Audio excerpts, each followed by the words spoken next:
Hi అండి, నమస్తే. నేను మీ Lakshmi. Welcome back to our channel. ఈరోజు మనం గోధుమ పిండి, నువ్వులు, పల్లీలతో చాలా టేస్టీ అయిన బిస్కెట్లు చేయబోతున్నామండి. సింపుల్గా చేసుకోవచ్చు. దీనికంటూ పెద్దగా టైం కూడా పట్టదండి. ఇట్లా చేసి పెట్టుకున్నారంటే పిల్లలు, పెద్దలు అందరూ ఇష్టంగా తింటారు. ఈ బిస్కెట్లు మనం ఇంట్లో చేసినామంటే ఎవరు నమ్మరు, అంత టేస్టీగా ఉంటుంది. ఓవెన్ లేకపోయినా కూడా ఈజీగా ప్రిపేర్ చేసుకోవచ్చు అండి. చాలా టేస్టీగా కూడా ఉంటాయి. చూస్తూ ఉంటేనే తెలుస్తుంది కదా మీకు ఎంత బాగుంటాయో. క్రిస్పీగా కూడా ఉన్నాయండి. టేస్ట్ కూడా చాలా బాగుంది. ఇట్లా మెదిపితే కూడా తెలుస్తూ ఉంది కదా.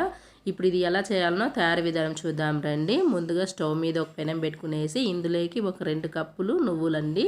నేను ఇలా కప్పుకి కొంచెం ఎల్తిగినే తీస్తూ ఉన్నాను చూడండి. ఇలా 2 కప్పులు వేసుకునేసి మంట లో ఫ్లేమ్లో పెట్టుకునేసి ఇవి బాగా ఫ్రై చేసుకోవాలి. ఈ లోపల నాది ఒక చిన్న రిక్వెస్ట్ అండి. మన ఛానల్ ఫస్ట్ టైం చూసే వాళ్ళైనా అలానే చూస్తున్న వారైనా ప్లీజ్ సబ్స్క్రైబ్ చేసుకొని పక్కనే ఉండే బెల్ ఐకాన్ని క్లిక్ చేసినారంటే నేను పెట్టే వీడియోలు మిస్ అవ్వకుండా చూడడానికి. మనకి పల్లీలు కూడా బాగా ఏగిపోయినాయి కదా. ఇప్పుడు స్టవ్ ఆఫ్ చేసుకునేసి ఇవన్నీ ఒక ప్లేట్లో వేసుకునేద్దాము. ఇవి పూర్తిగా చల్లారిన తర్వాత దీని మీద పొట్టు తీసేద్దామండి. ఇలా చేత్తో నలిపిన మనకి పొట్టు అనేది వచ్చేస్తుంది. ఇప్పుడు మొత్తం పొట్టు తీసుకున్న తర్వాత చూపిస్తూ ఉన్నాను చూడండి. మనం ఏ కప్పుతో అయితే పల్లీలు తీసుకున్నామో అదే కప్పుతో మళ్ళీ కొలుస్తూ ఉన్నానండి. ఇలా ఈ కప్పు నిండా తీసుకునేసి ఒక గిన్నెలో వేసుకునేద్దాము. ఇలా కొలిచిన దానివల్ల మనకి మెజర్మెంట్ అనేది కొంచెం కరెక్ట్గా ఉంటుంది. ఇప్పుడు ఇవి కూడా ఈ గిన్నెలో వేసుకునేసి మనకి కరెక్ట్గా 2 కప్పులు వచ్చినాయి కదా. ఇప్పుడు కింద ఉండే గిన్నెలోటి పప్పులు కొన్ని ఈ కప్పులో వేసుకునేద్దాము. మనకి కప్పు నిండా ఫుల్గా కావాలండి, అందుకే ఇలా కొలిచి చూపిస్తూ ఉన్నాను. ఇప్పుడు ఇవి మనం మిక్సీ వేసుకోవాలి. మనం గిన్నెలో ఉండేవి ఒక అరకప్పు పల్లీలు ఉంటాయండి. ఇప్పుడు మూత పెట్టి దీన్ని మిక్సీ వేసుకునేద్దాం. మనకి ఇది పౌడర్ లాగా రాదండి, ముద్దలాగా వస్తుంది.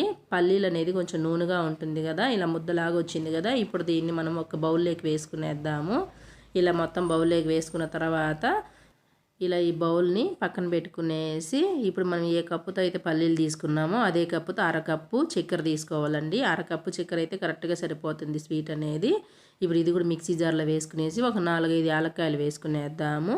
స్వీట్ అనేది మనకి బిస్కెట్లకు తక్కువే పడుతుందండి, ఎక్కువ పడినా మళ్ళీ తినలేం కదా. ఇలా దీన్ని కూడా పౌడర్ లాగా చేసుకునేసి మనం పల్లి ముద్ద తీసుకున్నాం కదా అందులోనే వేసుకునేద్దాము. ఇప్పుడు ఇదే కప్పుతో ఒక కప్పు నిండా గోధుమ పిండి అండి. ఈ గోధుమ పిండిని కూడా కొంచెం జల్లిచ్చేద్దాము. ఇలా మొత్తం జల్లిచ్చేసిన తర్వాత ఇప్పుడు ఇందులోనే ఒక 2 స్పూన్లు మిల్క్ పౌడర్, ఇది మిల్క్ పౌడర్ వేసుకునేస్తే చాలా టేస్టీగా ఉంటుంది. ఇప్పుడు ఈ మిల్క్ పౌడర్ని కూడా ఇట్లా బాగా జల్లించుకునేసి మొత్తాన్ని ఇలా కొద్దిగా పిండి ఉంచేసి ఈ పిండిలోనే మనము ఒక 1/2 టీ స్పూను బేకింగ్ పౌడరు, అలానే ఒక చిటికెడు సాల్ట్ వేసుకునేద్దాము. స్వీట్కి సాల్ట్ వేస్తే బాగుంటుంది.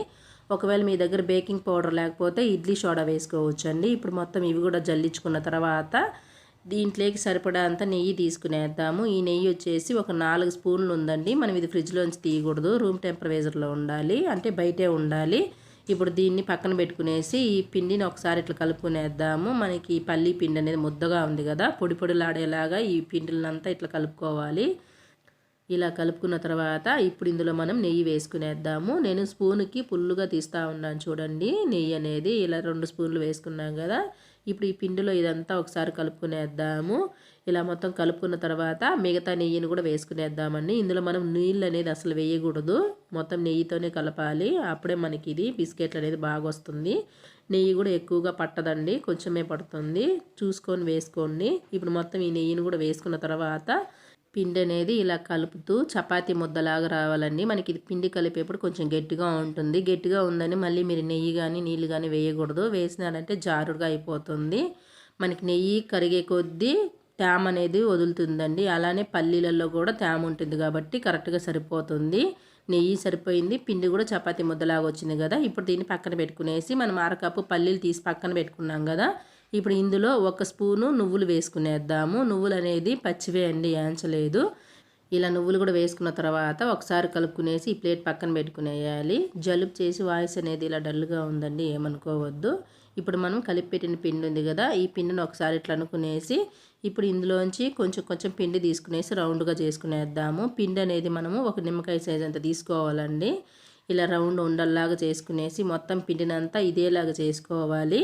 మొత్తం చేసుకున్న తర్వాత చూపిస్తానండి. చూసారు కదా, మనం తీసుకున్న పిండి ఇలా మొత్తం ఉండలుగా చేసుకున్నాం కదా. ఈ ఉండలు వచ్చేసి మనకి 19 వచ్చినాయి. ఇప్పుడు వీటిని కుక్ చేసుకునే దానికి ఇడ్లీ ప్లేట్లు తీసుకునేద్దాము. ఈ ఇడ్లీ ప్లేట్లలో కొద్దిగా నెయ్యి వేసుకునేసి ప్లేట్లకు మొత్తం పూసుకునేయాలండి. ఒకవేళ మీరు నార్మల్ ప్లేట్లో చేసుకోవాలనుకునేస్తే నార్మల్ ప్లేట్కి బటర్ పేపర్ వేసుకునేసి ఆ బటర్ పేపర్కి నెయ్యి రాసుకోవాలి. ఇలా ఇడ్లీ ప్లేట్లో అయితే బటర్ పేపర్ అవసరం లేదు, డైరెక్ట్గా ఇలా రాసుకోవచ్చు. మొత్తం వీటిని ఇలా రాసుకున్నాం కదా, ఇప్పుడు వీటిని పక్కన పెట్టుకునేసి మనం పిండి ఉండలను తీసుకునేద్దాము. ఈ పిండి ఉండల్ని మనకి రౌండ్గా చేసుకునేసి చేత్తో ఇట్లా నొక్కినామంటే ఈజీగా వచ్చేస్తుందండి. ఇలా రౌండ్గా చేసుకున్నాం కదా, అరిచేతిలో పెట్టుకునేసి ఇట్లా చిన్నగా అనుకోవాలి.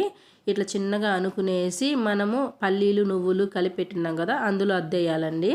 మనకి సైడ్ని ఏదన్నా క్రాక్ అనిపిస్తే ఇట్లా అడ్జస్ట్ చేసుకోవచ్చు. చూసారు కదా, ఇలా అద్దేసి మనం ఇడ్లీ ప్లేట్లో పెట్టుకోవాలి. ఇంకొకటి కూడా చూపిస్తాను చూడండి. ఇలా రౌండ్గా అనుకునేసి చేత్తో మనం అరిచేతిలో ఇట్లా అనేసి వేళ్ళతో ఇట్లా అనుకున్నామంటే రౌండ్ వచ్చేస్తుంది.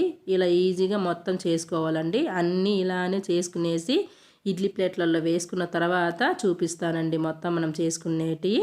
ఇలా మొత్తము 4 ప్లేట్లకు పెట్టుకున్నాం కదా, ఇప్పుడు ఒకదాని మీద ఒకటి ఇలా పెట్టుకునేసి వీటిల్ని కుక్ చేసుకునేద్దాము. ఇలా మొత్తం పెట్టుకున్నాం కదా, నేను ఇడ్లీ గిన్నెలో కాకుండా ఇలా వెడల్పాటి కుక్కర్లో పెట్టుకుంటా ఉన్నానండి. మనకి ఇడ్లీ గిన్నెలో అయితే వెడల్పు ఉండదు కదా, కాబట్టి ఇలాంటి వెడల్పాటిది కుక్కర్ అయినా లేదా ఏదైనా పాత్రలో అయినా పెట్టుకోవచ్చు. ఇలా మొత్తం పెట్టుకున్న తర్వాత కుక్కర్కు ఉండే విజిల్ తీసేసి మూత పెట్టేయాలి. అప్పుడు మనకి ఆవిరి మీద ఇవి బిస్కెట్లు అనేది బాగా ఫ్రై అయిపోతాయండి. ఇప్పుడు వీటిని ఒక 25 నిమిషాలు కానీ 30 నిమిషాలు కానీ టైం పెట్టుకోవాలి. మంట మీడియంగా పెట్టుకునేసి నేనైతే ఒక 25 నిమిషాలు పెట్టినానండి. 25 నిమిషాలు అయితే కరెక్ట్గా సరిపోతుంది బిస్కెట్లు మనకి కుక్ అయ్యేదానికి. మధ్యలో ఒకసారి మీకు మూత తీసి చూపిస్తూ ఉన్నాను. ఒక 15 నిమిషాల తర్వాత చూసి ఇలా మూత తీసి నొక్కినామంటే మనకి మెత్తగా అంటుకుంటుంది కదా, అంటే కుక్ అవ్వలేదని. ఇంకొక 10 నిమిషాలు అయితే బిస్కెట్లు అనేది కుక్ అయిపోతాయి. మొత్తం 25 నిమిషాలండి. స్టవ్ ఆఫ్ చేసేసి ఇప్పుడు కుక్కర్ మూత తీసి ఇవి దించి కింద పెట్టుకునేద్దాము. ఇప్పుడు ప్లేట్లన్నీ ఇలా ఒక్కొక్కటిగా కింద పెట్టుకోవాలండి. పెట్టుకునేసి ఇవి పూర్తిగా చల్లారేంత వరకు పక్కన పెట్టుకోవాలి. మనకి ఇవి పూర్తిగా చల్లారేదానికి మినిమం 1 గంట కానీ 3/4 గంట కానీ పడుతుంది. అప్పటి వరకు మనం ఇవి తీయకూడదండి. తీసినారంటే ఇరిగిపోతాయి. గంట తర్వాత నేను ఇలా తీసి చూపిస్తూ ఉన్నాను.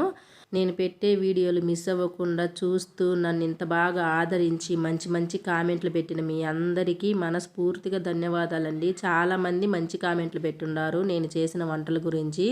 గోంగూర పప్పు అయినా, ఎగ్ కర్రీ అయినా, చికెన్ కర్రీ అయినా, ఉసిరికాయ క్యాండీ, బంగాళదుంప ఫ్రై, ఇలా చెప్పుకుంటూ పోతే చాలానే ఉన్నాయండి రసంతో సహా. ఇలానే మీ సపోర్ట్ నాకు ఎప్పుడు ఉండాలని మనస్ఫూర్తిగా కోరుకుంటూ ఉన్నానండి. ఇలానే మీ సపోర్ట్ ఉంటే నేను ఇంకా చాలా వీడియోలు చేసి పెడతానండి. థ్యాంక్స్ అండి.